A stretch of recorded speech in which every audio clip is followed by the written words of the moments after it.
And I got injured playing tennis, so tennis is a one-sided game. I was recommended by someone I work with, a physiotherapist. She did physiotherapy stuff, but she also gave me some postures based on yoga to do 3 times a day. And then in 1996, there's a place called the Life Centre opened in London. And lo and behold, I found myself in the beginners class, but I didn't know it was an Ashtanga class. I was really on it. I couldn't believe how awake and alive I felt after the class, even though my body was physically shattered. A lady called Liz Lark in London, she was my teacher in London. She said, I'm running this retreat in Carcassonne in southwest France.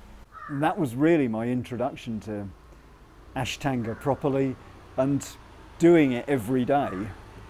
And somebody replied or made a comment on my blog that you really should come and do Mysore practice, now it's time to make the leap. And it does feel like a big leap, from being led all the time to actually having to self-motivate yourself. So I went along to my first Mysore class, and a posture like Supta Kurmasana, where I'd just stick my hands through, count to 5, move on, thought, well, I'm never going to do this. That's for the bendy girls up the front. And the teacher, suddenly, she came behind me and I felt hands on my back squashing me flat in Kurmasana. And then suddenly one arm would go around and one arm would go around, and are those my fingers that are joined up? Am I grabbing hold of the teacher's fingers? And that was a monumental shift in my attitude almost towards the practice, in that it gave me the belief that perhaps I could do some of this stuff.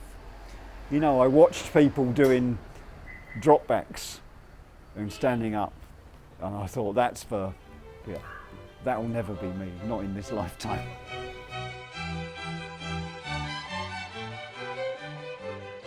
And the company I was working for in 2011, they decided to relocate. And it was a really stressful job as well, and I just thought, maybe it's time I did something else. This stress, I was, all right, the money was good and everything else, but I was going home and I was tired and I'd had enough. And the day I walked out of there, I thought, yeah, this is when something's going to change. And 2 weeks later, I got on the plane and I came to Mysore. Went to Sharat's office with my 30,000 rupees and gave him the money and gave him my bits of paper. And he wrote out my Shala pass and it got 4:30. And he goes, 4:30. And I said, afternoon? And he was like, he had a big smile. He goes, no, morning.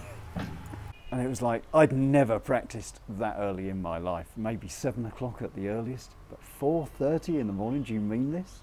And the first 2 weeks in here were really hard. I found it really tough. I found the practice tough and the getting up tough. I was absolutely wrecked. I was going to bed at 9 o'clock, but the noise on Contour Road with dogs howling, rickshaws beeping, the motorbikes going up and down. I was getting maybe an hour and a half, 2 hours sleep. You know how it is. I was absolutely shattered. So gradually, over the course of the next 6 weeks or so, by the middle of month 2, I'd really started to settle into it. I was able to do Garbha Pindasana, and Sharat let me carry on and do the full primary as I was doing. And I was really enjoying it, but he was really on my case for the back bends. And a friend of mine here, a lady called Denise Chu, who teaches in Singapore, she was actually assisting here. And months later, I met her in London, and she actually told me that Sharat had told her not to assist me in drop backs, that he knew I could do it, and it was purely fear.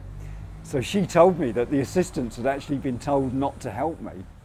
And then there was the one magic moment on the 21st of November, 2011, day I'll never forget.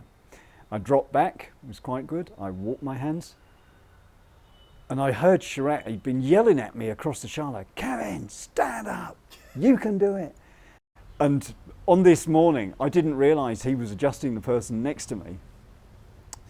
And I sort of saw him out of the corner of my eye, and I went back. And for some reason that morning, I just went for it.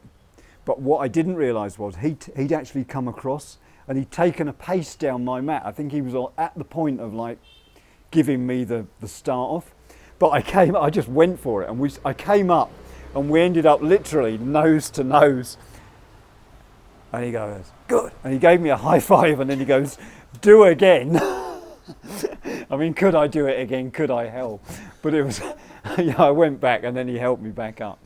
But it was an amazing moment just to stand up with him in front of me. And then the next week he said, Kevin, Pashasana. And it was like, you know, from week one not getting past Garbha Pindasana to now we're in this towards the end of the second month. Now I can drop back and I've stood up in Mysore for the first time ever.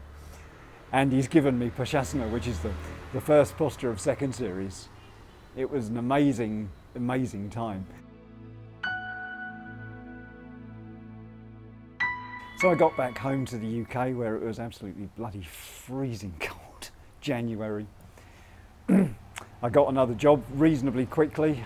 I went back to my teacher, Louise, at AYO, and she helped me carry on with the practice. And then at the end of 2012, one morning, December the 7th, I'm walking to work. It's snowing. I'm taking the usual shortcut through the car park, and there's one of these traffic hump things covered in snow, and I didn't see it. And I slipped. I flew up in the air, came down. I came down on my left shoulder, and I was in agony. And there was nobody else around. I managed to get myself up. I walked to work, and I'm trying to dry myself off on a radiator. And then I passed out with the pain. And the two guys I was working with, they put me in a car and took me to the hospital. Got to hospital and I found I'd fully fractured my humerus. I had literally snapped it in half, clean in half. It was actually broken in two halves.